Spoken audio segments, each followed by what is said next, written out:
ሰላም ውድ ሙሌ ሲኒማ ቤተሰቦች፣ ዛሬ ደግሞ በትምህርት ቤቱ ልጆች የሚናቅና የሚበለጥ መርፌ እንኳን የሚፈራ አንድ ምስኪን ታዳጊ ልጅ ነፍሰ ገዳይና ሰይጣናዊ አምልኮ ከምታከናውን ቆንጆ ሞግዚቱ ጋር የሚያደርገውን የሞትና ህይወት ትግል የሚያሳይ እጅግ አስደናቂና አስፈሪ ፊልም ይዤላችሁ መጥቻለሁ።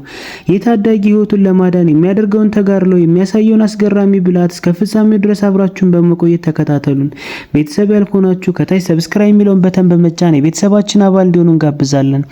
ታሪኩ የሚጀምረው ኮል በተባለ 12 ዓመት ታዳጊ ልጅ ነው። ኮል በትምህርት ቤት ውስጥ በጣም ፈሪና ተገድሎ የሚኖር ልጅ ሲሆን በትምህርት ቤቱ የህክምና ክፍል ውስጥ መርፌ ስለሚፈራ ለነርሱ አስቸጋሪ ጊዜ ይሰጣታል። በትምህርት ቤት ጓደኞቹ ዘንድም ሁልጊዜ መገለልና ጥቃት ይደርስበታል።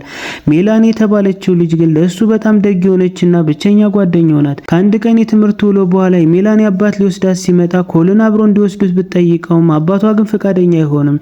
በሰፈራቸው ውስጥ 3 ልጆች በብስክሌት ሆነው ወደ ኮል በመቅረብ ሊያስፈራሩትና ሊያሾፉበት ይሞክራሉ። ኮል ፍላጎት እንደሌለው ሲያሳይ ከልጆች አንዱ ጀርሚ የተባለው ኮልን መሬት ላይ ገፍቶ እንግዳ ልጅ እያለ ሲሳለቅበት ሌሎች ይስቁበታል። በዚህም ጊዜ ከሩቅ ሆና የምትጮህባቸው ቢ የተባለች ቆንጆ ወጣት ትመጣለች። ቢ የኮል ሞግዚት ስትሆን ከልጆች ጥቃትም ትከላከልለታለች። የጀርሚን የብስክሌት ጎማ በመውጋት ታስፈራራቸዋለች። እነሱም ጥሏት ይሸሻሉ። ቢ የኮል የቅርብ ጓደኛም ጭምር ናት። ቢ ኮልን በመኪና ይዛው ወደ ቤት ስትመለስ ስለ ወላጆቹ ትጠይቋለች። ኮል ግን ቢ የምትቀርበው ተከፍሏት ስለሆነ ብቻ እንደሆነ ይነግራታል። እሷ ግን ያለምንም ክፍያ ከሱ ጋር የምታሳልፈው ጊዜ በጣም ደስ የሚል እንደሆነ ስትገልጽለት በደስታ ፊቱ ያበራል። ቤቱ ሲደርስም የኮል ወላጆች ለሽርሽር መሄድ ስላሰቡ በማግስቱ ምሽት እንደገና እንደሚገናኙ ታስታውሰዋለች። ኮል ወደ ቤት ገብቶ እናቱን በጓሮ ውስጥ የአይጥና የነፍሳት ወጥመድ ስታስተካክል ያገኛታል። በትምህርት ቤት ልጆች ስም እንደሚሰጡት ሲነግራት እናቱ በልጅነት ጊዜ ነገሮች ሁሉ የሚያስፈሩ ቢመስሉም ሲያድግ ግን ሁሉም ነገር መልካም እንደሚሆን ትነግረዋለች። በአንድ ክፍል ቦታ ላይ ደግሞ አባቱ መኪና መንዳት ልምምድ ሊያደርግለት ቢሞክርም ኮል ግን ፈርቶ ፍጥነት ለመጨመር እንደሚፈራ ይገልጻል። አባቱም ተረድቶት መሪውን ይረከባል። ኮል ከወላጆቹ ጋር ጥሩ ግንኙነት ቢኖረውም ወላጆቹ ግን ሁልጊዜ በራሳቸው ስራ የተጠመዱ ናቸው። አባቱ ፊልም ሲያይ እናቱ ደግሞ የቢሮ ስራዎችን ታከናውናለች። ያንን ምሽት ኮል ከአባቱ ጋር የጋራ ሀሳብ እንዲኖረው በማሰብ አባቱ የሚያየውን ፊልም ኮምፒውተር ላይ እስከ ጠዋት ሲያይ ያድራል። በማግስቱም በትምህርት ቤት አውቶቡስ ላይ ለሜላኒ ወላጆች እሱን ላለማየት ሁልጊዜ ብቻውን ጥሎት እንደሚሄዱ ይሰማኛል ይላታል። ሜላኒ ግን እነሱ በሚተኛበት ጊዜ ቢወንዶችን ወደ ቤት እንደምታመጣ ትጠረጥራለች። ኮልም ነገሩን ለማረጋገጥ ያንን ምሽት ሳይተኛ ለመቆየት ይወስናል። ከሰዓት በኋላ ኮል ቢን ሲከታተላት ከአንድ ወንድ ጋር በሱቅ አቅራቢያ ስትጠባበቅ እና ስትጫወት ይመለከታታል። ይህም በውስጡ የቅናት ስሜት ይፈጥርበታል። በዛውም ዕለት ምሽት ወላጆቹ ሊሄዱ ሲዘጋጁ ለኮል መመሪያ ይሰጡታል። የበሩ ደውል ሲደወል ቢ መሆኗን አውቆ ሸሚዙን አስተካክሎ በደስታ ይቀበላታል። ሁለቱም የተለመደውን የእጅ ሰላምታ ካደረጉ በኋላ ወላጆች ይወጣሉ። ቢና ኮል ቤቱን እንደ የምሽት ክለብ አድርገው መብራት በማብራት ሲደንሱ በዋና ገንዳ ውስጥ ሲዋኙ አስደሳች ጊዜ ሲያሳልፉ ያድራሉ። እራት እየሰሩ ስለ ጠፈር መርከቦች ያወራሉ። ይህም ኮል ፍላጎቱን የሚረዳለት ሰው በማግኘቱ ትልቅ ደስታን ይሰጠዋል። በመቀጠልም በጓሮ ውስጥ በትልቅ ስክሪን ፊልም እያዩ በፊልም ውስጥ ያሉ ገጸ ባህሪዎችን እየመሰሉ ይጫወታሉ። ከዛም ቤት ውስጥ ሶፋ ላይ ሲያርፉ ቢ ስለ ሜላኒ እያነሳች ታሾፍበታለች። እሱ ግን ይክዳል። የምኝታ ሰዓት ሲደርስ ኮል እንዳልደከመው ይናገራል። ቢ ግን በፍጥነት እንዲተኛ መጠጥ እንዲጠጣ ትሰጠዋለች። እሷም አብሮ እንድትጠጣ ጠይቋት እሷ ወደ ኩሽና ስትሄድ እሱ ግን መጠጡን የአበባ ማስቀመጫ ውስጥ ይደፋዋል። ቢ ስትመለስ እንደጠጣ ሆኖ በማስነጠስ ያስመስላል። ኮል ወደ ክፍሉ ገብቶ እንደተኛ ሆኖ ለሜላኒ ደውላትና ምን እንደምታደርግ ለመከታተል መዘጋጀቱን ይነግራታል። ቢ ወደ ክፍሉ ገብታ መልካም ምሽት ትመኝለታለች። እሱም እንደተራሰው ስለምታየው አመሰግናታል። እሷም የተለየ መሆን ምንም ስህተት እንደሌለው ትነግረዋለች።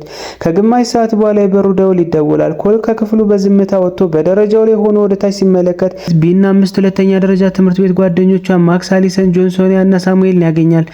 ሳሙኤል እዛ የተገኘው ቢ ሱቅ አቅራቢያ ስታገኘው ስለጋበዘችው ብቻ ነበር። ሁሉም በአንድ ላይ ሆኖ ጠርሙስ በማሽከርከር የሚጫወቱት እውነተኛ ድፍረት ጨዋታ መጫወት ይጀምራሉ። ተራው ለቢ ሲደርስ ማክስን ከክፍል ውስጥ ያሉትን ሁሉ እንድትስም ያዛታል። መጀመሪያ ማክስን በመቀጠል አሊሰንን በከፍተኛ ሁኔታ ትስማለች። ጆን ሳይስማት ሲቀር ሁሉም ይስቁበታል።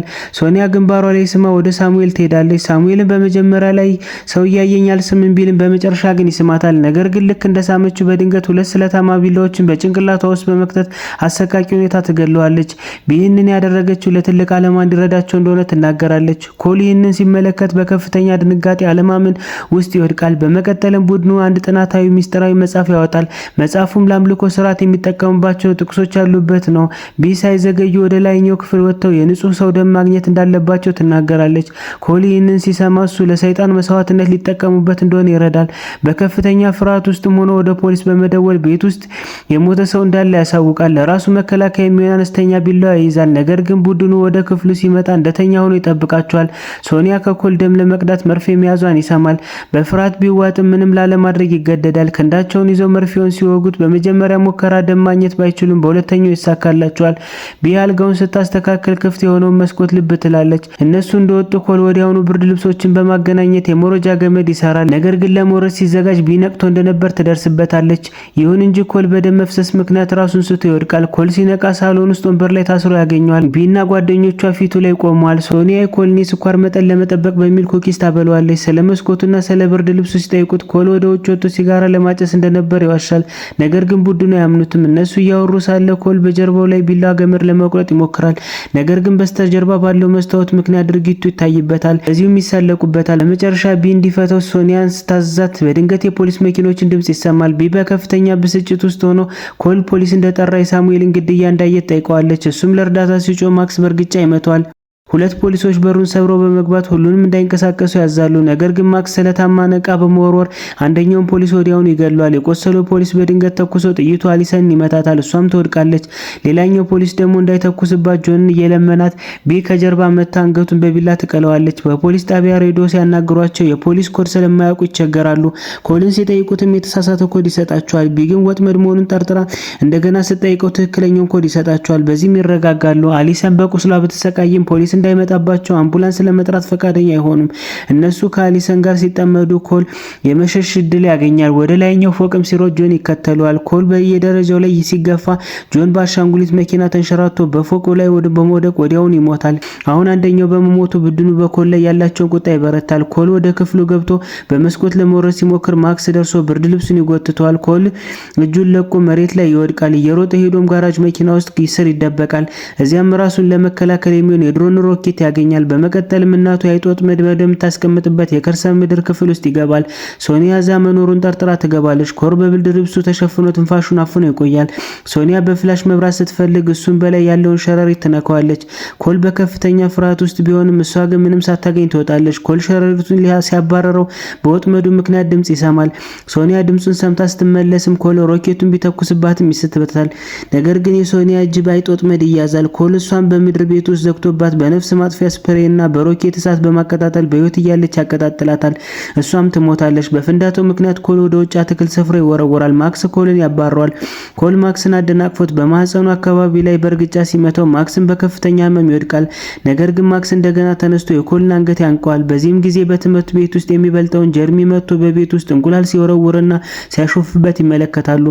ማክስ የኮልን ጥንካሬ አድንቆ ለራሱ እንዲከላከል በማሰብ ጀርሚ እንዲጋፈጠው ይገፋፈዋል። ኮል ጀርሚን ለመምታት ቢሞክርም ጀርሚ ግን መሬት ላይ ይጥለዋል። ኮል ቤት ውስጥ ነፍሰ ገዳዮች እንዳሉና ፖሊሶች እንደሞቱ ቢነግረውም ጀርሚ ግን አያምነውም። ጭንቅላቱ ላይ እንቁላል ሰብሮበት ይሄዳል። ማክስ ኮልን መልሶ ካነሳው በኋላ ኮል ማክስን በቦክስ ይመታዋል። ማክስ ኮልን እያባረረው ዛፍ ወደ ተሰራበት የልጆች መጫወቻ ቤት ይወጣል። እዛ ላይም ሊያንቀው ሲልም ቤቱ አርጅቶ ስለነበር ይፈርሳል። ማክስ ከላይ ሲወድቅ በገመድ ታንቆ ወዲያውኑ ይሞታል። ኮል በድንጋጤ ውስጥ ሆኖ የተኩስ ድምጽ ይሰማል። እየሮጠ ወደ ሜላኒ ቤት በመሄድ ሁኔታውን ያስረዳታል። እሷም አባቷን ቤት እንደሌለና ብቻቸው መሆናቸውን ትነግረዋለች። ቢግን በቀላሉ በሩን ሰብራ ትገባለች። ሁለቱንም አንድ ክፍል ውስጥ ተደብቀው በዝምታ ይጠብቃሉ። ኮል ሜላኒ ወደዚህ ነገር ውስጥ ስላስገባት ይቅርታ እየጠየቀ እሱም ሁሉም ነገር እንደሚያስተካክል ይነግራታል። ፖሊስ እንድትጣራ ከነገራት በኋላ ሜላኒ ኮልን ትሰማዋለች። ሁለቱም ለጥቂት ቅስፈት ፈገግ ይላሉ። ኮል ወደ ገዛ ቤቱ ሲመለስ ቤቱ ጨለማና ባዶ ሆኖ ያገኘዋል። አሊሰን የሞተች መስላ ብታጠቀውም እሱ ግን የተመታችበትን ቁስል ሲመታት ትለቀዋለች። እሷ በቢላዋ ልትወጋ ስትልም ቢ በፖሊስ ጠበንጃ ተኩስ አሊሰንን ትገላታለች። የአሊሰንን ደም በኮል ፊቱ ላይ ይረጫሉ። ኮል ለቢ በጣም አስፈላጊ የሆነውን የሰይጣን አምልኮ መጽሐፍ እንደሚያቃጥልባት ይዝትባታል። ቢ በከፍተኛ ፍርሃት ወደሱ ትቀርባለች። እሷ ቀደም ሲል እንደሱ ደካማና ተጠቂ እንደነበረች ነገር ግን ከሰይጣን ጋር ውል በመግባት የንጹሃን ሰዎች ደም በመስዋዕትነት በማቅረብ የምትፈልገውን ሁሉ ማግኘት እንደቻለች ትናገራለች። እሱም ከነሱ ጋር እንዲቀላቀል ብታይቀውም ኮል ግን እምቢኝ በማለት መጽሐፉን ያቃጥሏል። ቢ መጽሐፉን ለማዳን ስትታደፍ ኮል ወደ ሜላኒ ቤት ሮጧ በመሄድ መኪናውን ቁልፍ ይዞ መኪናውን እየነዳ በቀጥታ ወደ ገዛ ቤቱ በመግባት ቢ ላይ ይገጫታል። መኪናውን ቢ ላይም ክፉኛ ያርፍባታል። ኮል ከመኪናው ይወጣል። ሁለቱም ለመጨረሻ ጊዜ የተለየ እጅ ሰላምታቸውን ሊያደርጉ ቢሞክሩም ኮል ግን ብቻዋን እንደምትሞጥሏት ይሄዳል። የፖሊሶች እሳት አደጋ ሰራተኞች ደርሰው የኮል ወላጆች በከፍተኛ ጭንቀት ውስጥ ነው ልጃቸውን ያቅፉታል። ኮል ለወላጆች ከእንግዲህ ሞግዚት አያስፈልገኝም ይላቸዋል። ይሁን እንጂ ፊልሙ ከመጠናቀቁ በፊት ቢ በህይወት ተርፋ አንደኛውን የእሳት አደጋ ሰራተኛ ስታጠቀው ይታያል። ውድ የሙሌ ሲኒማ ቤተሰቦች የዛሬው አስፈሪና ጓጊ ፊልም በዚህ ይጠናቀቃል። ያ ምስኪንና ተናቂ ታዳጊ ልጅ በራሱ ጥንካሬና ብላት ህይወቱን እንዴት ማዳን እንደቻለ ያየንበት ምርጥ ፊልም ነው። ለቻናላችን አዲስ የሆናችሁ ሰብስክራይብ በማድረግ የቤተሰባችን አባል እንዲሆኑ እንጋብዛለን። በሌላ ምርጥ ፊልም እስከነገናኝ ድረስ መልካም ቆይታ።